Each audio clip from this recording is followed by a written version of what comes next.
Well, folks, Republican Oversight Committee Chairman James Comer is still out there on his let's not get too hyped up about the Biden allegations tour after he had been on his let's hype up the Biden allegations tour. Now he's on the apology tour. But during a conversation with Sean Hannity late last week, James Comer was finally forced to admit that that so-called FBI informant, the one who drafted that FBI form that says, hey, I think Biden accepted a bribe from Burisma. Comer admitted to Sean Hannity that, nobody's heard from that guy in 3 years. So everything that this investigation is based off is based on a dude who basically turned in a paper to the FBI and said, hey, I think Biden took a bribe. I'll see you later. Don't call me.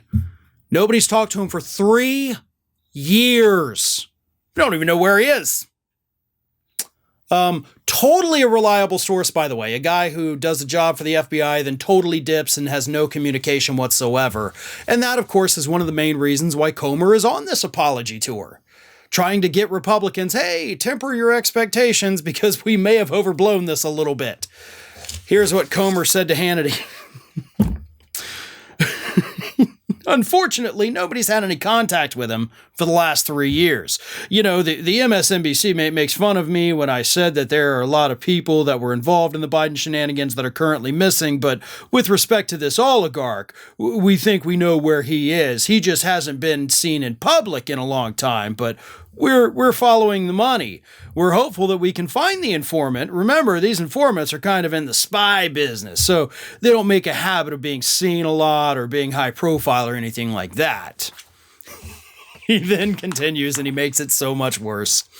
9 of the 10 people that we've identified that have very good knowledge with respect to the Bidens, they're one of 3 things. They're either currently in court, they're currently in jail, or they're currently missing. Yeah, that definitely sounds like a totally legit investigation with legit informants who, just happen to also be in jail, so that's what Comer says. But let me point something out here. This informant, this so-called informant, is a Ukrainian oligarch. I didn't know that, but that's what he said. He goes, we're hopeful we can find this informant.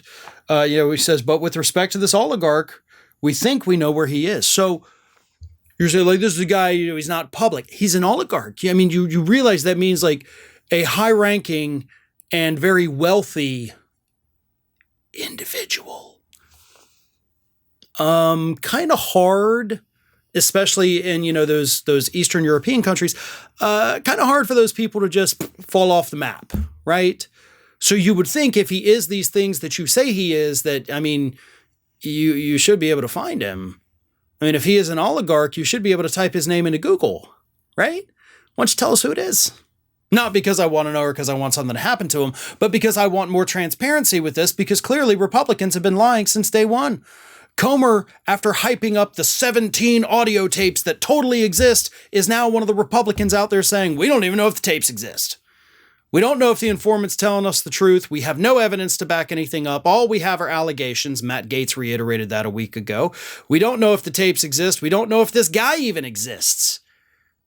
We don't know if anything is real or not. That is where we're at with this investigation into President Biden.